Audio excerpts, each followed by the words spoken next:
So, Goa అంటే parties, beaches and చర్చ్‌లని అనుకుంటారండి. అది నిజమే. కాకపోతే ఇక్కడ టెంపుల్స్ కూడా ఉంటాయని తెలుసా మీకు? అత్యంత పురాతనమైన దేవాలయం కూడా ఒకటుంది ఇక్కడ. అదే మహాదేవ్ టెంపుల్ అని అంటారు. ఇది చాలా పురాతనమైనదండి. గోవా ఈ చుట్టుపక్కల ప్రాంతాల్లోనే అతి ప్రాచీనమైన దేవాలయం అన్నమాట. అండ్ ఈ దేవాలయం అయితే 13వ శతాబ్దంలో అయితే కట్టడం జరిగింది. ఇది ఒక శివాలయం అండి. పోర్చుగీస్ వాళ్ళు వచ్చిన తర్వాత చాలా వరకు దేవాలయాలనైతే ధ్వంసం చేశారనమాట. సో, ఇది కూడా ఒక స్టేజ్‌లో శిథిలావస్థకైతే వెళ్ళిపోయింది. ఆ తర్వాత ఇండియన్ గవర్నమెంట్ దీన్నైతే రెనోవేట్ చేసి ఇప్పుడు ఒక స్టేజ్‌కి తీసుకొచ్చారనమాట. చాలామంది హిందువులైతే ఈ దేవాలయానికొచ్చి ప్రార్థనలు చేసుకుంటారు. ఈ దేవాలయం అనేది గోవా నుంచయితే చాలా దూరం.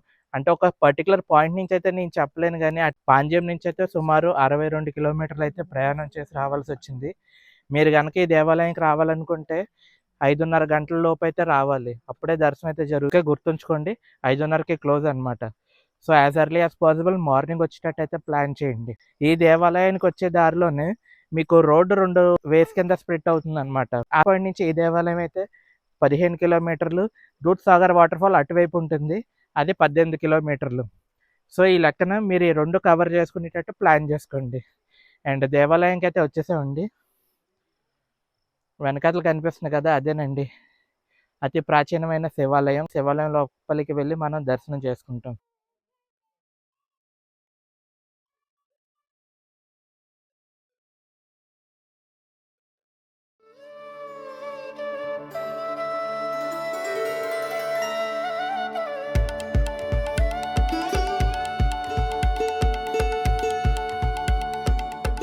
ఇదే గోవా పరిసర ప్రాంతాల్లో అత్యంత పురాతనమైన దేవాలయం. ఇదే మహాదేవ్ దేవాలయం అని కూడా అంటారు. ఇది చూస్తే బసాల్ట్ రాక్‌తో అయితే నిర్మించడం జరిగిందండి. బసాల్ట్ రాక్ అంటే అగ్నిగుండం నుంచి వచ్చిన తర్వాత లావా చల్లబడిన తర్వాత ఫార్మ్ అయిన రాక్ అనమాట. ఇదైతే చాలా కాలంగా శిథిలావస్థలో అయితే ఉన్నది. దాన్ని రెనోవేట్ చేసి ఈ రూపంలోకి తీసుకొచ్చారనమాట. అత్యంత పురాతనమైన శివుని దేవాలయం అండి. లోపలికెళ్ళి దర్శనం చేసుకుందాం. ఇదేనండి దేవాలయం.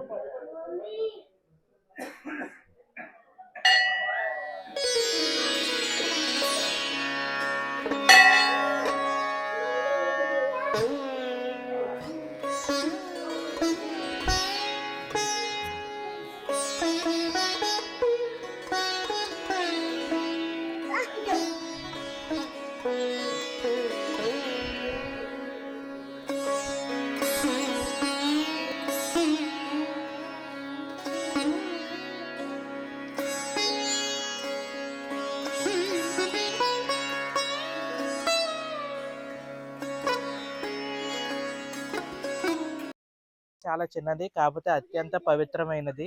ఇది 13వ శతాబ్దపు నాటిదండి. అండ్ లోపలికి గనక మీరు చూసుకుంటే, ఆ నందీశ్వరుడు ఉన్నాడు కదా! నందీశ్వరునికి తల లేదండి. అదే మరి చూడాలంటే చాలా బాధగా ఉంది. సో, దేవాలయం చుట్టూ కూడా గార్డెన్ లాగా ఉంటుందండి.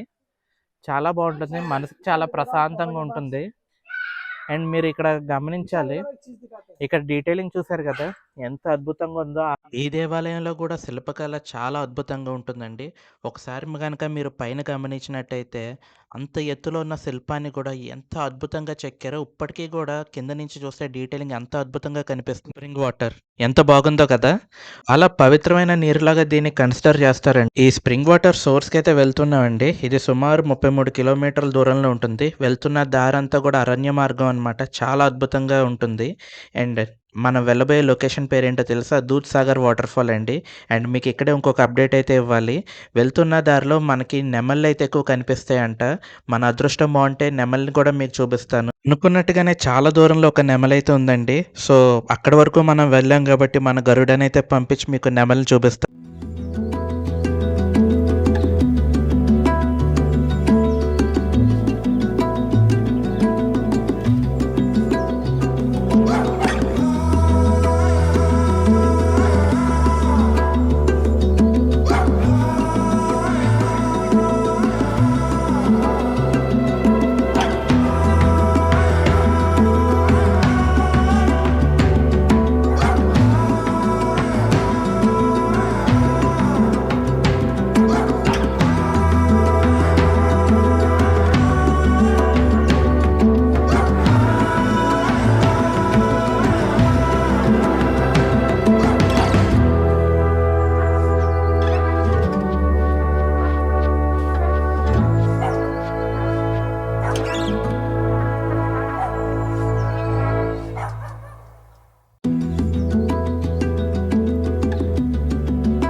దూద్సాగర్ వాటర్ఫాల్ దగ్గరికి అయితే వచ్చామన్నమాట. ఇక్కడ 4 కిలోమీటర్ల దూరం నుంచి అయితే నేను గరుడాన్ని ఎగరేయడం అయితే జరిగిందండి. సో చాలా రిస్క్ చేసి తీసిన షార్ట్స్ ఇవి. సో వీడియో నచ్చితే కనుక డెఫినెట్గా ఒక లైక్ అయితే చేయండి.